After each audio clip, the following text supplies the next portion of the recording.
Yo, what's good, boys, man? It feels so good. Finally able to make a video here, 2K related. I've been away for a while, so thank you guys for the ones that are tuning in to watch the video. Obviously, drop a fat like right now. NBA 2K22 gameplay update blog. So we're gonna read here basically. We're not really gonna see no gameplay. Although if you go to Twitter, there's already some leaked gameplay. And no, I'm not talking about the trailer. I'm talking about an actual gameplay scenario where Luka steps back and hits a green bean over, I think it's Ben Simmons. Anyways, yeah, it's on Twitter. I'll try to read most of it, but I'll just go through it. So hello 2K fans, it's that time of the year when we get to unpack all of the exciting gameplay enhancements and new features coming your way with NBA 2K22. The first year developing on new consoles always brings new challenges, such as major code rewrites, new technical hurdles, and systems getting rebuilds. But with all of that behind us, right, that's promising, the gameplay team was laser focused on one goal with NBA 2K22, making a great gameplay experience. All right, we're hoping that's the truth right there, right? That's the main thing that was lacking. We know the content is A1. We had an ambitious feature list that we wanted to tackle this year. Faster paced gameplay, tighter and more responsive movement, more skill-based offense, and big changes to the player builder, all of which we're going to tackle in today's blog. We've also made a strong push to ensure that we are delivering the same quality gameplay upgrades on both current and new gen systems. So yeah, that's pretty good. So no matter which version you choose to go with this year, you're going to get a brand new experience. But the one major focus for the team that we wanted to be priority one was defense. So let's get started. All right, I do feel like defense was the worst thing we had last year. It was non-existent. So here it is, man. Nice and bold letters, defense. I'm gonna leave it highlighted, so that's what we're talking about. So the primary goal for defense was to give gamers the tools to be able to really change the outcome of the game on the floor and at the rim. If you were a great perimeter defender who anticipated well, we wanted you to be able to clamp up the dribbler and force a pass. If you were a rim protector, we wanted to give you the ability to send away weak shots and attempts at will. Our engineers were determined to achieve those goals and were extremely happy with the results. Okay, the shot contest and blocking systems were completely rebuilt, leading to several new snatch blocks and volleyball spikes that never happened before. So basically just new animations when you go up to, block shots. This also paved the way to reward basketball IQ much more in our shooting systems.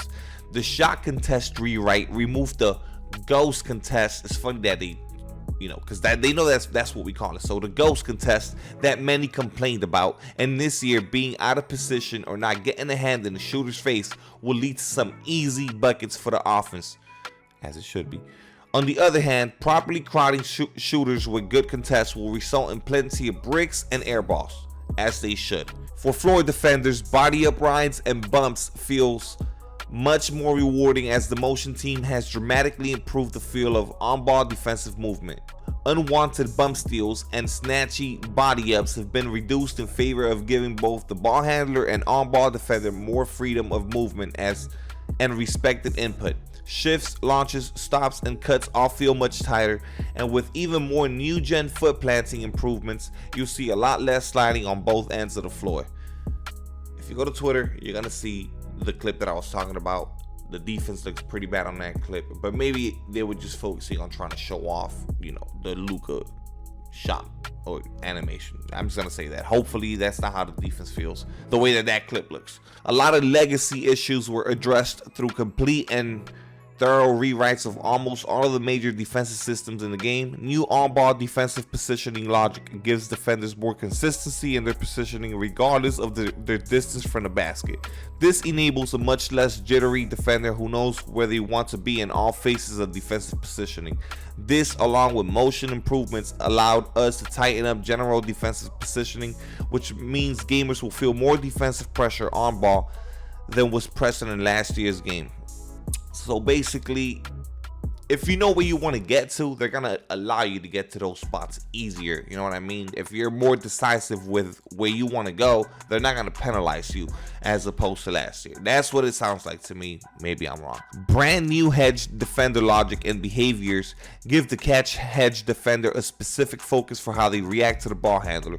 In the past, the hedge defender's primary focus was their man, which led to the AI actively abandoning the ball handler. This cascaded into several issues. The ball handler would have an open lane, which in turn would force help to come from the strong side, leaving an easy open shooter leaving easy open jumpers in pick and roll situations, right? This year, our hedge defender can focus on the ball and play 2 offensive plays intelligently, covering the deepest threat. Our drive help was also built from scratch this year to give our AI help defenders more intelligence in their calculations for when to send help on the drive.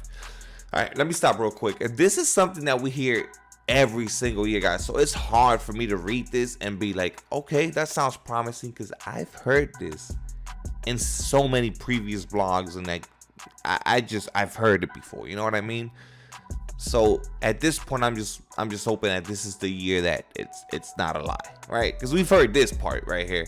The upper part, I'm sure they did fix the foot planning, and it feels smoother, and you can get, I believe all of that part, right? Because they had another year to develop the game and make it better. But this right here, like the AI not rotating and doing more logical things and not messing up, like I've heard this before. This is not a thing that they're able to fix now because we have better technology. They've been had the option to have this working properly many years ago, right? So this is just about how they code their game and how they make the game. So this could be written all properly and sound all nice, and when you get into the game, someone will find a way that if you cut a certain way or make a certain dive, someone is gonna rotate when they're not supposed to. So like this part is just all about, let's get our hands on the game. I'm done reading this part.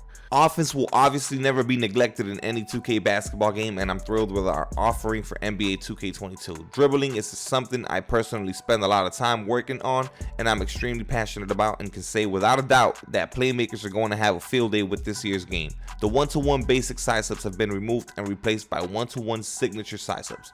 But what exactly does that mean?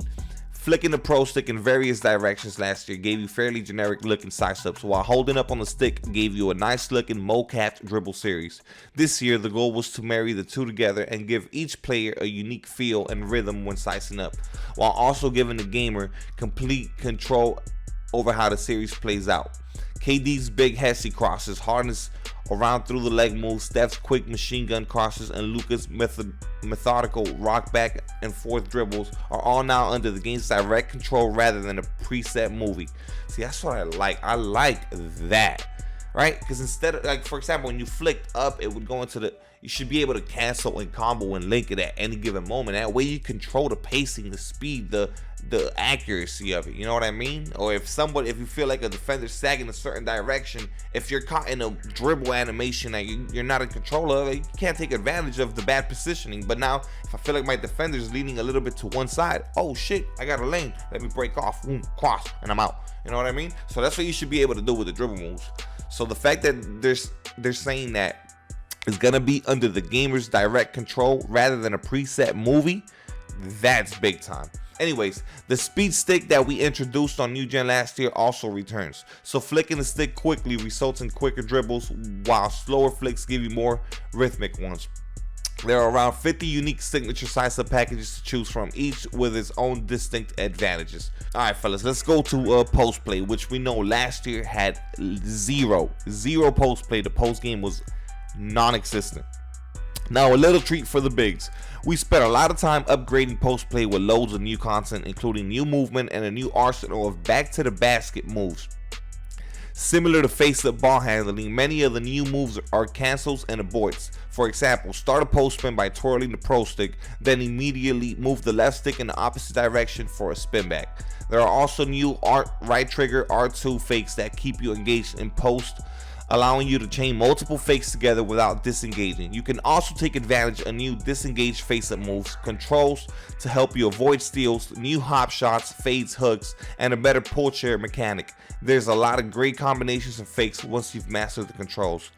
That sounds fire, as long as it feels seamless and also not a movie-based animation, but more of like you're able to control and cut animations short, which in the first part of that paragraph, it sounds like you're gonna be able to do. Like you can quickly just go on to another move. So if that's the case, Yes, because you should be able to do some things in the post, especially when you got a mismatch. Shooting has undergone many changes for NBA 2K22. There's a new shot meter with a dynamically resizing make window. This window will expand when you're taking high quality shots with good shooters, but will shrink when heavily contested shooting with a low rated shooter or fatigued.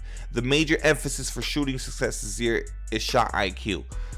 The teams that work for open looks and take smart shots are going to see much more success than the teams that force up bad shots. It sounds elementary, but it's something that we're really keyed on this year, as taking quality shots was more or less overshadowed by ratings and stick skills. Shot timing still plays a major role in the skill gap, and yes, you still get an additional boost for turning the meter off, but will only take you so far if you're taking bad shots. We've heavily focused group tested the new shooting mechanics with players of all skill levels and believe this is the best that shooting has ever felt in NBA 2K. Only thing I'm going to say about that is a good way to find a skill gap, because if you are taking a contested smothered jumper, your window will be smaller, and if you're wide open, more than likely the meter will just be bigger and it'll be easier to time your shots, make your shots, screen your shots, as it should be. That's it. They shouldn't have complicated it last year, trying to create a skill gap that honestly wasn't a skill gap. All they did was make it super easy and enabled people to hack by using a modded controller because of the way that they wanted to create the skill gap. So I'm glad that this sounds promising right here. I don't want to be negative throughout the whole video, so I think this part right here is very promising. We'll see how true it is. Let's go into finishing. We also made a strong push to get more of a skill gap into finishing at the rim. As beautiful as our motion capture dunks are, it was a shame that once you saw one fire off, you basically knew it was an automatic 2 points. With the revamped blocking system, we're now giving rim protectors more tools to make great stops at the rim. On top of that, on new gen, we've added timing meters to both alley-oop and aggressive skill dunk attempts. What? When an alley passes in the air, you'll need to press the shot button at just the right time to finish off the oop. Oh wow. I guess this could be good for skill gap. If you're too early or late, you'll either smoke the finish or miss the catch completely. Side notes, you can force bounce pass alleys this year. Really? And on the dunking side, holding sprint and pulling straight down on the pro stick will trigger the aggressive skill dunks. When you have a defender standing underneath the rim, using the aggressive skill dunk feature will let you basically force a dunk attempt on demand, as long as you have a strong dunker and you have a bit of a runway. Oh man, so no more the game dictating whether you can go up for a layup or not. Like if you want to force a dunk, you can force it. It's tough to hit the perfect timing for these high risk, high reward plays, but it's so gratifying when you can pull it off. This sounds fire right here. We've also added dunk celebrations into the game this year that work very similarly to the green release jump shot landing celebrations. So not only can you throw down some nasty dunks in traffic with the new feature, you can also equip your signature dance to show off a little bit afterward. So this is more for like the park, but I'm assuming the dunk system will still be implemented into my team. Player builds is another hot topic when it comes to 2K. In NBA 2K21, we debuted a brand new player builder on new gen that allowed you to set up attributes caps however you saw fit. As with any new big developments, there are always growing pains. We've made a lot of adjustments to the system to create more balanced builds and give incentives for creating all different types of players. Smalls will see distinct advantages over bigs and vice versa. So expect to see a lot more variety when you hit the virtual streets of the city this year. So the total badge count is going to be 80. Wow. So I'm going to skip this part and I want to read from the closing part of the blog. The community's passion for 2K is what drives us, and many of our features come directly from you. In fact, we had the wonderful opportunity to bring in several respected community members and 2K pros to beta test gameplay a few weeks ago. So they brought in people that are respected in the community and professional play. I'm assuming players in the 2K league. So I mean, that's always a good thing. I wish there would have been more transparency as in us knowing who tested the game out, who are these respected community members. I would love to see. We obviously haven't heard from them. Maybe they signed an agreement that they couldn't put the info out there, obviously, but I would want to know who went, right? who went. That's all I want to know. I want to know who went. That's all. But again, I do appreciate that, because it should be. We should. Community content creators should have a say, because we are so locked in, so engaged with the game, with the gameplay, with the content. So I do think our opinions matter, you know, to a certain extent, because we're also voicing, you know, the community's thoughts, like subscribers and viewers. That all goes into how we mold and how we shape our thoughts and our ideas about the game. So I'm glad some other content creators and 2K pros got to beta test the gameplay and give their feedback. You know, that's big time, guys. I don't think that's an underrated aspect. Oh, they're not gonna do nothing with that. If enough community content creators and 2K pros all say, yo, this is not good, yo, you should fix this before the game comes out, I'm sure they will tweak some of those things. So hopefully that was the case. But yeah, guys, that's gonna be the end of the vlog right here, man. But yeah, it feels good to make a video for you guys. I'm excited to, you know, I think the more that I don't stream, the more that I miss it, the more hyped I'm gonna be for NBA 2K22. And all I'm doing right now is trying to just refocus and kind of come up with a schedule on how I'm gonna do things this year. I got a whole new set of emotes for the ones that are watching. I wanted to keep myself busy because I obviously haven't been working, so I do have some new emotes dropping. Just a little plug here at the end of the video for the ones that are still watching. So if you are still watching this part of the video, do me a favor, comment below, new emotes on the way. Comment that in the comment section, new emotes on the way. I'll see you guys in the next video, man, or when the game drops. You know I'm gonna be streaming it. So thank you guys for tuning in. Drop a like, hit that subscribe button if you're new. I'm out.